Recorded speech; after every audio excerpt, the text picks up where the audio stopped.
हाय, hello, नमस्कार आणि राम राम मंडळी. मी ॲडव्होकेट आई तुम्हा सर्वांचे सहर्ष स्वागत करीत आहे. मित्रांनो, आपल्या शेतकरी बांधवांसाठी मी खास शेतरस्त्याविषयीचे सविस्तर व्हिडिओ घेऊन आले आहे.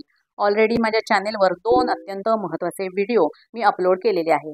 या दोन्ही व्हिडिओमध्ये मी शेतरस्त्यासंबंधित कोणते कायदे अस्तित्वात आहेत, कोणत्या तरतुदीनुसार हा शेतरस्ता आपण आपल्या अधिकारात मिळवू शकतो, त्याचबरोबर हा शेतरस्ता मिळवण्यासाठी कायदेशीर तरतुदींमध्ये किंवा कायदेशीर तरतुदींचा अवलंब करून कसा अर्ज करायचा, त्या अर्जाचा नमुना, ही सर्व माहिती आणि त्याचबरोबर 2025च्या मे महिन्यात शासनाने जो नवीन GR जाहीर केला होता किंवा नवीन परिपत्रक जाहीर केले होते, त्या परिपत्रकानुसार शेतरस्त्याविषयीच्या नवीन सुधारणा कोणत्या आहेत याविषयीची माहिती मी माझ्या या 2 व्हिडिओमध्ये कव्हर केली आहे. या दोनही व्हिडिओची लिंक मी वरती आय बटनवर आणि डिस्क्रिप्शन बॉक्समध्ये देत आहे. ते दोन्ही व्हिडिओ तुम्ही बघा, कारण प्रत्येक शेतकरी बांधवांसाठी अत्यंत उपयुक्त असे हे व्हिडिओ झाले आहेत. आता या सर्व माहितीशिवाय अत्यंत गरजेचा आणि आवश्यक असा प्रश्न प्रत्येक शेतकरी बांधवाला सध्या पडत आहे आणि तो प्रश्न म्हणजे, माझी शेतजमीन तर आहे, शेतीमध्ये पीक देखील चांगले येत आहे, परंतु माझा जो शेतरस्ता आहे तो शेतरस्ता मला उपयोगाला आणता येत नाही,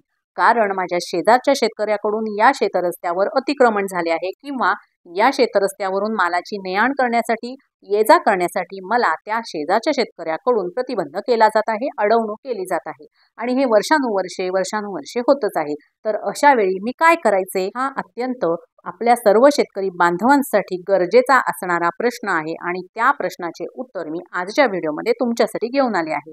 त्यामुळे व्हिडिओ अत्यंत महत्त्वाचा झाला आहे आणि तुमचा फार वेळ न घेता पटकन या व्हिडिओला सुरुवात करूया.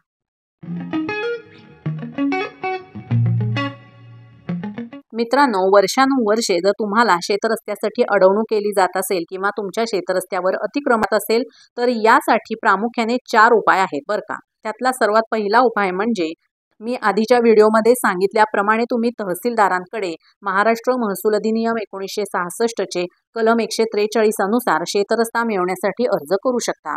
तहसीलदार शेतीचा मोजणी नकाशा तुमच्याकडे मागतील. तो नकाशा जर तुमच्याकडे असेल तर उत्तम, पण समजा नकाशा नसेल तर तुम्ही तुमच्या शेतीची शासकीय मोजणी करून घ्या आणि त्यानंतर तो नकाशा तहसीलदारांना द्या. यानंतर तहसीलदार आणि मोजणीची टीम जागेवर येऊन संबंधित शेजारी शेतकऱ्यांना अर्धी जागा सोडून पाणंद रस्ता सामंजस्याने ठरवून देतात आणि हे लिखित स्वरूपात शेजारी शेतकऱ्याकडून मान्य करून घेतले जाते. त्यानुसार तुम्ही हा शेतरस्ता किंवा पाणंद रस्त्याच्या दोन्ही बाजूला सिमेंट दगड गाडून किंवा सरळ फेन्सिंग करून घेऊ शकता. तहसीलदारांनी दिलेल्या निर्देशानुसार जर शेजारी ऐकत नसतील तर तो शासकीय कामात अडथळा मानला जातो. मग तुम्ही तहसीलदारांच्या पत्राची प्रत आणि नकाशा जोडून संबंधित पोलीस स्टेशनमध्ये अर्ज करून पोलिसांची मदत मागू शकता. पोलीस जागेवर येऊन संबंधित शेतकऱ्यांना आवश्यक ते निर्देश आणि तंबी देतात. तुम्ही अधिकाऱ्यांच्या व पोलिसांच्या येण्याच्या दिवशी सिमेंटचे पोल, दगड, चुना, रेती, सिमेंट, पाणी आणि मजूर तयार ठेवावेत आणि या अधिकारी व पोलिसांसमक्षच हद्दीचे दगड आणि पोल गाडून घ्यावेत, म्हणजे परत तुम्हा वादाला भविष्यात जागा राहणार नाही. तसेच जर पोल हटवायचा प्रयत्न केला तर शेजारील शेतकऱ्यांवर शासनाकडून कायदेशीर कार्यवाही देखील होऊ शकते. आता दुसरा उपाय कोणता आहे, तर तो म्हणजे अर्जंट अपील, तातडीची पुनरावृत्ती तक्रार. समजा तुम्ही तहसीलदारांकडे अर्ज देऊन कोणतीच कारवाई झाली नसेल तर अजून एक नवीन तक्रार तुम्ही तहसीलदार कार्यालयात देऊ शकता. या तक्रार अर्जात तुम्ही आधीच्या अर्जाची आठवण करून देऊ शकता. आता हा तक्रार अर्ज कसा करायचा ते बघूया. यामध्ये तुम्ही सर्वप्रथम प्रति माननीय तहसीलदार साहेब, तालुका कार्यालय, म्हणजे इथे तालुकाचे जे नाव आहे ते लिहायचे आहे. यानंतर विषय, यामध्ये सर्वप्रथम तुमचे नाव लिहा आणि त्याच्या खाली माझ्या शेतीसाठी रस्त्याचा हक्क मिळवण्याकरता अर्ज असा विषय लिहायचा आहे. यानंतर माननीय महोदय, माझे नाव, राहणार, हा पत्ता, माझ्या शेतात जाण्यासाठी मला रस्त्याची नितांत गरज आहे. मी समोरच्या किंवा शेजारील शेतकऱ्याला त्यांचे नाव लिहून माझ्या शेतातून रस्ता वापरण्यास दिला आहे, परंतु तो मला त्याच्या शेतातून जाण्यास अडवतो. मी यापूर्वी तहसील कार्यालयात अर्ज केला आहे, परंतु काही कारवाई झाली नाही आणि त्यामुळे माझी विनंती आहे की माझ्यासाठी त्वरित शेतरस्ता मिळवून देण्यात यावा आणि समोरील व्यक्तीला अडथळा निर्माण न करण्याच्या सूचना देण्यात याव्यात. धन्यवाद. तुमचे नाव लिहा, तुमचा नंबर लिहा आणि तुमची सही करा. आता हा अर्ज देताना तुम्ही त्याच्या आधीचा जो अर्ज दिला आहे त्याची प्रत या तक्रार अर्जासोबत जोडणे अत्यंत महत्त्वाचे आहे. आता यानंतरचा पर्याय नंबर 3 आहे तो म्हणजे पोलीस कंप्लेंट.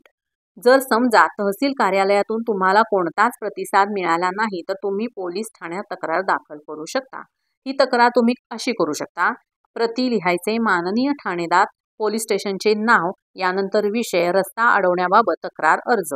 माननीय महोदय, मी तुमचे नाव, राहणार, तुमचा पत्ता, माझ्या शेतात जाण्यासाठी समोरील किंवा शेजारील शेतकरी त्यांचे नाव लिहायचे, यांचे शेतातून जाण्यासाठी रस्ता आहे. तो शेतकरी माझा रस्ता अडवत असून मला शेतात जाण्यापासून थांबवत आहे. हा प्रकार भारतीय न्याय संहिता च्या कलम 126 अंतर्गत रॉंगफुल रिस्ट्रेंट या गुन्ह्याअंतर्गत येतो. त्यामुळे कृपया त्वरित कारवाई करावी आणि मला माझ्या शेतीचा मार्ग मिळावा ही विनंती. धन्यवाद. नाव, मोबाईल नंबर आणि सही करून ही तक्रार तुम्ही पोलीस स्टेशनमध्ये जाऊन देऊ शकता. पर्याय चौथा आहे तो म्हणजे दिवाणी दावा.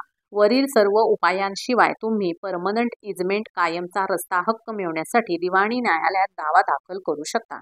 पहिल्या 3 पर्यायांचा जर तुम्ही अवलंब केला तर तुम्हाला लवकरात लवकर शेत रस्ता तुमच्या अधिकारात मिळू शकतो. परंतु या 3ही पर्यायांचा जर उपयोग झाला नाही तर तुम्हाला दिवाणी दावा दाखल करणे गरजेचे आहे. आता हा दिवाणी दावा दाखल केल्यानंतर त्याचा निकाल येईपर्यंत अनेक वर्षे लागू शकतात. कारण प्रत्येक दिवाणी दाव्याला निकालासाठी किती वेळ लागतो हे त्या प्रत्येक केसच्या परिस्थितीवर, त्याचबरोबर समोरच्या वकिलांच्यावर, त्या समोरील जी प्रतिवादी आहे त्यांच्या सिच्युएशनवर, त्याचबरोबर त्यांच्याकडून येणाऱ्या पुराव्यांवरून, आपल्याकडे असणारे पुरावे यावर निर्णय देण्यासाठी असणारे माननीय न्यायाधीश, या सर्व गोष्टींवर या दाव्याचा निर्णय अवलंबून असतो. त्यामुळे यामध्ये बराचसा कालावधी लागू शकतो.